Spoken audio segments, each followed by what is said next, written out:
Up next, let's give a warm Elevate Daytona Beach welcome to Jeff Steinberg.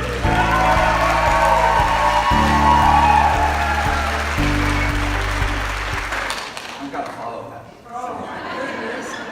So what I'm going to talk about today is how you don't suck at sales. And so where I'm going to start is because when I started at a company and I was doing sales, I was actually in last place.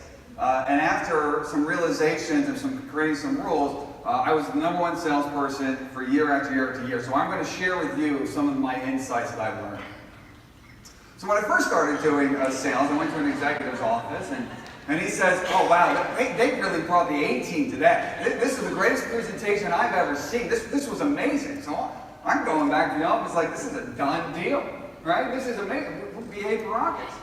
So I sat by my phone and like high school on a Friday night, nobody called. I said, "Well, how? We were the A-team. He said, we did everything great. Why is no one calling? This is happening now time and time and time again." So who has 2 thumbs and sucks at sales? I do. Right? And it's really easy to realize that you suck at sales because you're not getting any sales.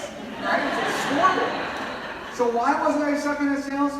Really because I was annoying. Right?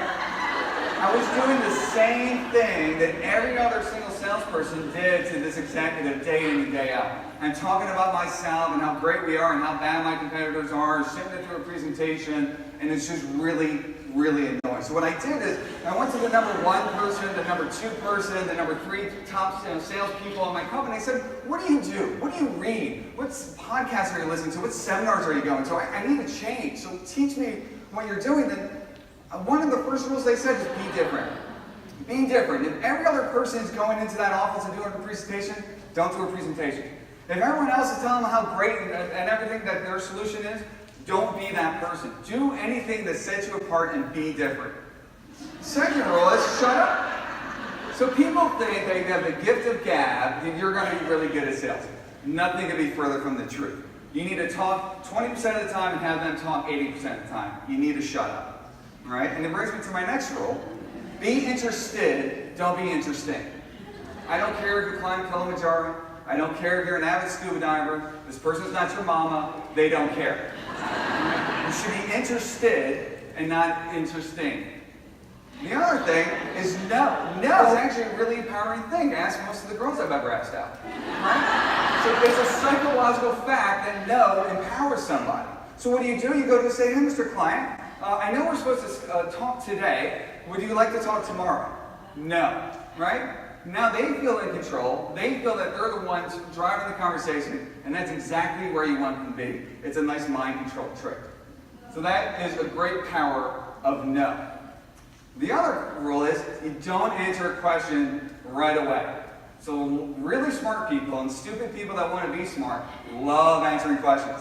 And it makes them feel superior. But you at best have a 50-50 chance. So what you do is, "Hey, Mr. Salesperson, does your database work on XML 1000? Well, you know, Mr. Client, that's a really good question. Can I ask why you asked me that question? Well, actually, we have a legacy system that doesn't work with that. Oh, great. So now instead of guessing, I know why the person's asking that question. Because at the end of the day, I have to make them aware of their pain, right? I either have to teach it to them, or they're aware of it, and I have to make sure that they're understanding and quantifying what that actual pain is. Because make no mistake, if there's no pain, there's no sale.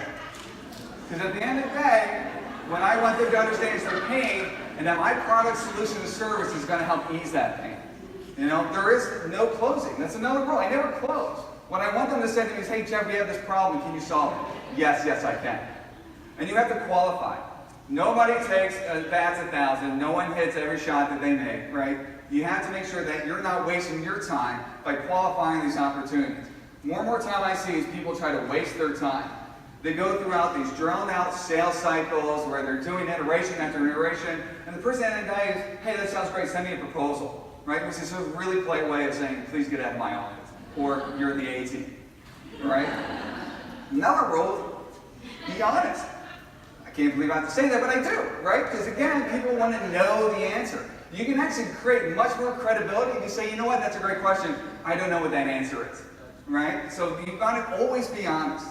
Now, I don't have all the time in the world, and I can't give you all my rules, but my guiding factor is don't be an idiot. Right? I tell the people that work for me, when you go to sales, they'll dress like an idiot, they'll make jokes like an idiot, they'll say things like an idiot. So anytime it applies to say like an idiot, do this. So when I went from last place to first place, was there for years. Do you know how many people asked me what I read and what I did and how I could zero? Not a single person ever came up to me to ask me what I was doing.